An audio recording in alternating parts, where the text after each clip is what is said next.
بسم اللہ الرحمن الرحیم۔ سامعین و ناظرین، عشر کے موضوع پر میں مختصر اور جامع وضاحت ایک پہلے ویڈیو میں بیان کر چکا ہوں۔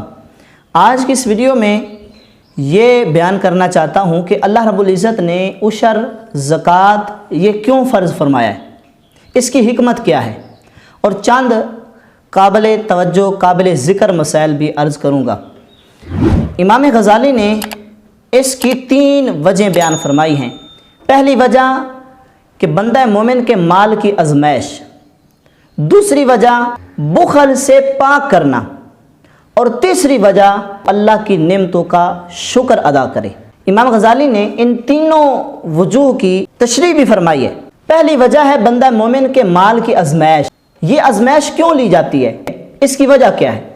آپ فرماتے ہیں جب کوئی بندہ کلمہ پڑھتا ہے لا الہ الا اللہ محمد رسول اللہ، تو وہ اس بات کا دعویٰ کر رہا ہوتا ہے کہ اب کائنات میں سب سے زیادہ محبوب چیز، محبوب ہستی مجھے خدا کی ذات ہے۔ تو گویا یہ اپنے دعوے میں محب ہے اور اس کی محبوب ذات باری تعالیٰ ہے۔ تو چونکہ اس دنیا کے اندر انسان مال سے محبت کرتا ہے، انس رکھتا ہے، کیونکہ اسی مال کے ذریعے وہ اپنے اخراجات، اپنے گھر، اپنے بیوی بچوں کے پیٹ کی پرورش کر رہا ہے، تو اللہ رب العزت یہ جو اسے دنیا میں مال پسند ہے، اللہ رب العزت اس مال کے ذریعے سے اس کی آزمائش لیتا ہے کہ ایک طرف اس کا دعویٰ ہے لا الہ الا اللہ محمد رسول اللہ، تو کیا یہ اپنی دنیا کے اندر محبوب چیز میرے راستے پر خرچ کرتا ہے یا نہیں کرتا؟ ایک بندہ وہ ہے جب لا الہ الا اللہ محمد رسول اللہ پڑھتا ہے تو وہ اپنا سارا مال اللہ کے راستے پر خرچ کر دیتا ہے، جیسا کہ حضرت ابوبکر صدیق رضی اللہ تعالی عنہ، آپ نے اپنا سارا مال اللہ کے راستے پر خرچ کر دیا، اور حضرت عمر فاروق رضی اللہ تعالی عنہ، آپ نے اپنے گھر کا آدھا مال اللہ کے راستے پر خرچ کر دیا۔ جب ابو بکر آئے، حضور نے پوچھا ابو بکر کتنا لے کر آئے ہو؟ یا رسول اللہ کتنے کی بات ہی نہیں، میں اپنے گھر کا سارا مال لے کے آ گیا ہوں۔ حضرت عمر آئے، حضور نے پوچھا عمر کتنا مال لائے ہو؟ عرض کی یا رسول اللہ گھر کا آدھا مال آپ کی بارگاہ میں پیش کرتی ہے۔ تو نبی علیہ السلام نے ارشاد فرمایا اے میرے صحابہ، یاد رکھو جو تمہارے کلمات کے درمیان فرق ہے وہی تمہارے رتبے اور تمہاری شان کے درمیان فرق ہے۔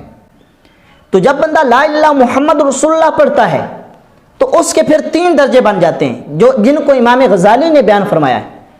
پہلا درجہ جس پر حضرت ابوبکر صدیق رضی اللہ تعالی عنہ آپ فائز ہوئے، اور دوسرا وہ بندے مال سے فرض زکوٰۃ نکالنے کے بعد، اپنی کاشتکاری سے عشر نکالنے کے بعد فریضہ ادا کر چکا ہے، لیکن پھر بھی کچھ مال وہ غریبوں کے لیے مختص کرتا ہے۔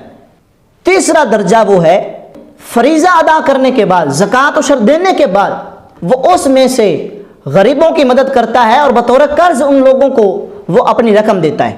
اللہ نے انسان کو، بندہ مومن کو بخل سے پاک کرنے کے لیے زکوٰۃ اور عشر کا حکم دیا ہے۔ بخل کا مطلب ہے کنجوسی۔ نبی علیہ السلام کی حدیث ہے کہ بندہ مومن کو 3 چیزیں ہلاک کرنے والی ہیں، اور ان میں ایک انہوں نے فرمایا وہ بخل جس کی پیروی کی جائے، جس کے پیچھے چلا جائے، جس کی اطاعت کی جائے، تو وہ بندہ ہلاک ہونے والا ہے جو بخل کے پیچھے چلتا ہے۔ اس صفت مذمومہ سے پاک کرنے کے لیے بندے پر عشر اور زکوٰۃ کا حکم عطا فرمایا ہے۔ اور تیسری وجہ اللہ کی نعمتوں کا شکر ادا کرنے کے لیے، کہ دیکھیں ہم نماز ادا کرتے ہیں، ہم حج کرتے ہیں، ہم روزہ رکھتے ہیں، یہ ہماری بدنی عبادات ہیں، اور زکوٰۃ دینا، عشر دینا یہ ہماری بدنی عبادت نہیں، یہ ہماری مالی عبادت ہے۔ امام غزالی نے اسی ضمن میں لکھا کہ اس بندے کو شرم آنی چاہیے جس بندے کے سامنے کوئی فقیر ہاتھ پھیلا کر اللہ کے نام پر مانگتا ہے، وہ کیوں نہیں اس بات پر اللہ کا شکر ادا کرتا کہ اللہ تعالیٰ نے اس کے ہاتھ کو پھیلانے والا نہیں بنایا، دینے والا بنایا ہے۔ تو اللہ کی نعمتوں کا شکر ادا کرنے کے لیے اللہ رب العزت نے زکوٰۃ فرض فرمائی ہے۔